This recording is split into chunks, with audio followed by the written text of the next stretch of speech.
Since my beard is getting whiter by the day, I guess you can call me Santa, and I'm bringing you the gift of the Linux and open source news. So this week, we've got Flathub being spun off the GNOME Foundation into its own entity, probably for the better. We also have Firefox dropping the do not track property, probably because it never really worked, and we've got Arch Linux getting a €500,000 grant. And we also have this sponsor. This video is sponsored by Squarespace, your all-in-one platform to create, manage, and publish your own website. Squarespace has really easy tools to make sure anyone can end up with a nice-looking, well-optimized website, no matter if they know how to code or not. They have what they call their blueprint system, which lets you pick from a variety of templates that are pre-built and will suit any type of website, whether it's a simple blog, an online store, a video platform, whatever. On top of that, to go further, Squarespace has their own design engine to create your own pages. You can just drag and drop elements where you want them, and you can change the colors, the fonts, and just tweak the template however you want. And once you have something you like, you can add extra features like creating your own online shop, complete with a payment system that handles credit cards, PayPal, Apple Pay, and more. So check out squarespace.com/theLinuxExperiment, the link is in the description, so you can give Squarespace a shot, and you'll also get 10% off your first website or domain name purchase. Okay, so Flathub is going to be its own thing now. It used to be handled mostly by the GNOME Foundation, but they're now looking to spin Flathub into its own entity, and they're actually trying to hire someone to help with the management of this, with the legal and financial stuff, and generally just to handle all this transition from being part of the GNOME Foundation, funded by some GNOME sponsors, to being its own entity with its own sources of funding. Flathub would still retain most of its funding that comes from Endless, the Endless Foundation. They make Endless OS, a distro made for education and ease of use. KDE is apparently also involved in that process, likely to really cement the fact that Flathub is not a Red Hat thing, because yes, some people seem to think that, or it's not a GNOME thing, or at least it really won't be anymore. It is an app store for Linux, no matter the desktop or the toolkit. The budget for the person being hired is apparently $12,000 for 4 months of part-time work, which seems fair if it's part-time, but 4 months to create an entirely new foundation or business and to draw contracts with Endless, to sort the ownership of the code, of the repos and everything, that feels a bit short. This part-time work would also include overseeing the deployment of payment systems and donations to Flathub, also managing bank accounts and creating all the governance documents, all the developer agreements, transferring stuff to and from the GNOME Foundation. That's a lot of work for a short amount of time.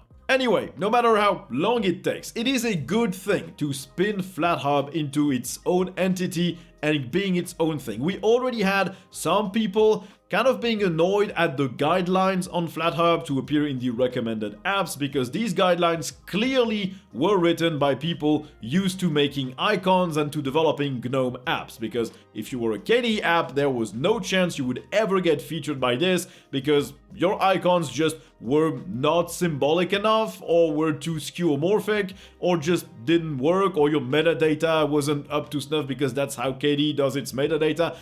It's a good thing to have Flathub separated and being completely independent. More people will trust it, more developers will use it, and since it doesn't seem to have an impact on funding, it's pretty good.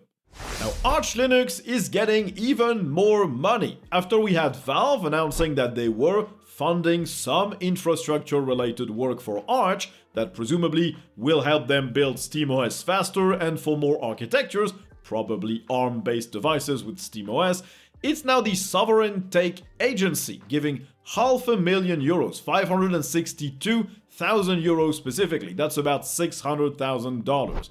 As always with this German agency, they are not just giving away their money, they're funding specific work, and this time it is the ALPM for Arch Linux Package Management Project.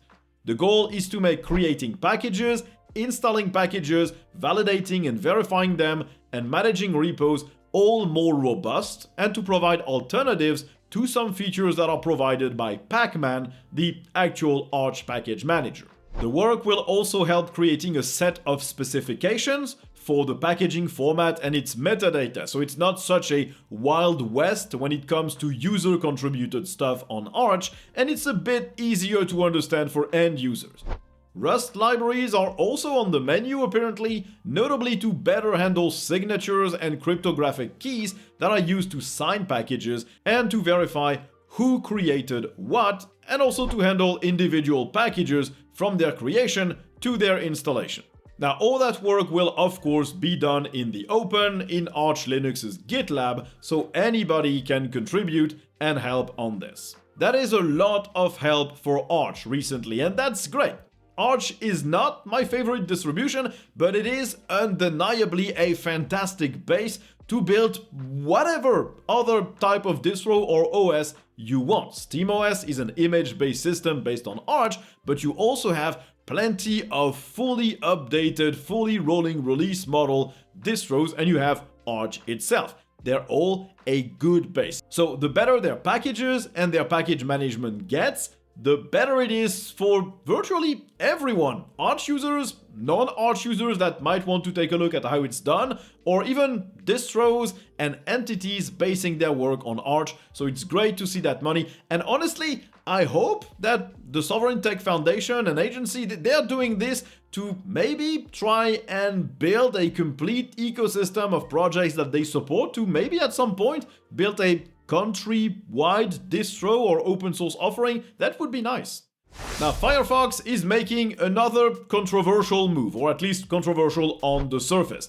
This time they're ending support for the Do Not Track feature. This thing was just a preference, a checkbox that when you ticked it, would send websites a signal telling them, do not log the activities of this web browser, of this user, do not track them around the internet using cookies, analytics, and tracking scripts. Now, why would Firefox remove such a privacy feature?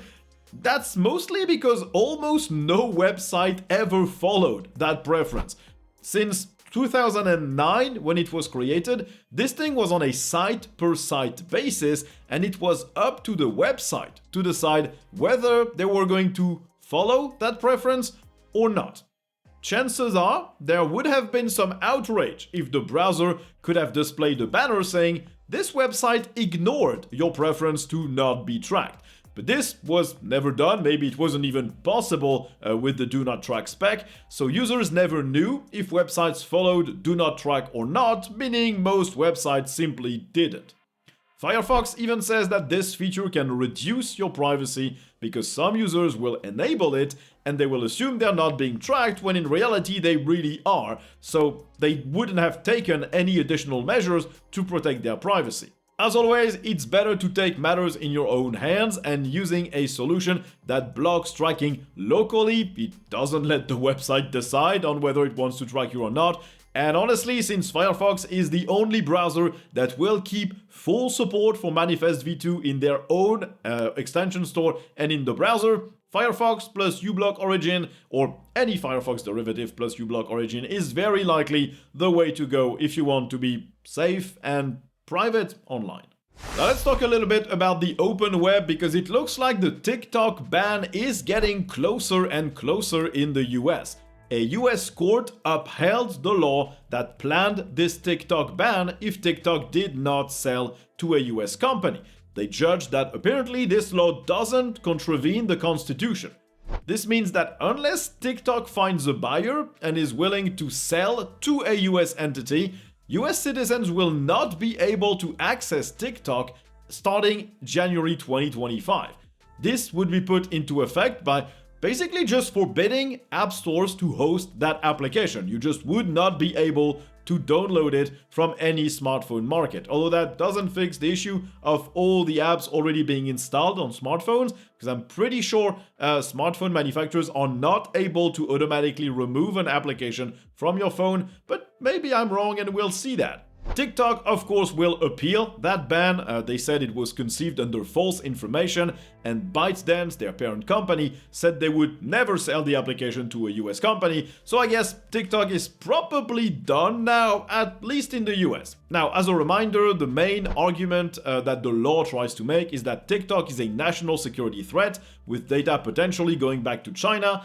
That hasn't been proven yet, but it's very likely because, well, Chinese law forces all companies to provide user data to the Chinese government.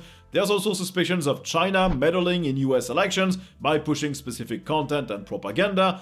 Again, hasn't been proven, but it's highly likely, just like every political party and every foreign government wants to try and convince the population of their neighboring countries or rival countries to elect someone that's favorable to them. Now, interestingly, Donald Trump does not want to ban TikTok anymore. He did a full 180 on this because he says that it will now strengthen Mark Zuckerberg and Facebook, which haven't proven favorable to his views. So he did a complete U-turn on this, and now he wants to preserve TikTok. So maybe the ban won't happen anymore or will be overturned. In the end, I personally really dislike TikTok and the shorts form factor, but banning TikTok will not automatically delete all the brain rot that is on TikTok. It will just move it to another platform, and banning something just because you don't like it doesn't feel fair. I mean, if you want to talk about national security and trying to influence foreign countries, the US has been doing that with their own social networks all over the world for years, so yeah, it's kind of weird. But there was some kind of ask me anything type of thing that happened with Bruce Perens, the co-founder of the open source initiative, where he answered questions from Slashdot users, notably about his post-open concept and ideas. The goal of post-open is to find solutions for individual open source developers to get paid for their work on open source. So the idea would be, the software is open source, fully open source or free software for individuals and small companies with the exact same rights as we enjoy today on a free and open source project. But the richest companies are effectively leeching off of that work and gratuity, not paying or donating a thing to a lot of projects that they rely upon and that they actually package and sell. And so these rich companies would have to pay instead of letting that money go to intermediaries instead of going to the actual developers and contributors. Perens said that an arbitrary limit, like any company making $5 million in revenue per year, should have to pay, and those costs would increase as the company's revenue would increase as well, capped at 1% tops. And that money would fund the work and the actual support that everyone needs from those open source projects. What is interesting here is that all this money would be paid to every contributor to the project. They would look at how much someone contributes and they would divide up the money from the companies between all the contributors relative to how much they've done. Of course, there are plenty of things to solve here. Do you count lines of code? Do you count commits? Do you count admin work, bug triage? Do you count marketing efforts? It's not necessarily super simple to handle. Like Perens said, it will never be 100% fair, but it will still be better than people getting $0 right now. Now this also means that this money would have to be collected by a foundation, which means some overhead because you have to pay the people running it, the people counting the money, dividing it up and paying it. And Perens addressed that by saying that they don't want to be the Mozilla or the Linux Foundation of open source licenses, where you would have very well paid executives managing things done by unpaid volunteers. He says that this is not a good look and he doesn't want that to happen. All of this would work through a post-open license that would write all of this in legalese and legal terms, and of course projects could use dual licensing with a regular FOSS license for individual users and small companies, and the post-open one for big companies. I think as an idea and a concept, it's pretty interesting. I don't know if it's the solution to make sure that people who contribute don't get burnt out, that the richest companies don't grab all the value from these projects and never give it back down to the projects they rely upon and that they sell. I don't know if it's the right idea. It does place limits on what people can do, and that might be against the spirit of open source. But also, when open source and free software were invented and started to emerge, you didn't have these giant companies that could capture the entire value of a project without ever giving back to it. The world was a very different place, so maybe we need to evolve our definition and our look at open source and free software to avoid the Amazon, Google, Microsoft, and Apple of the world just grabbing everything for themselves and not giving back to the projects that make them make money. Linux Mint 22.1's beta is now out with the Cinnamon Desktop 6.4. As always with Cinnamon, the version number changes, but it's not necessarily a huge release. It's nothing comparable to what you would get in a new version of GNOME or of KDE. So this new version brings Nightlight support straight in the display settings of Cinnamon, and it now supports X11 and Wayland, not just X11. The default theme is also tweaked, but that's not really something that will affect Linux Mint users because Mint has its own theme. There are still some visual changes to a lot of pop-ups, of modal dialogues, more rounded corners here and there, colored buttons in dialogues, better handling of icons, but most changes happened on the default Cinnamon theme that will only affect distros that aren't Mint.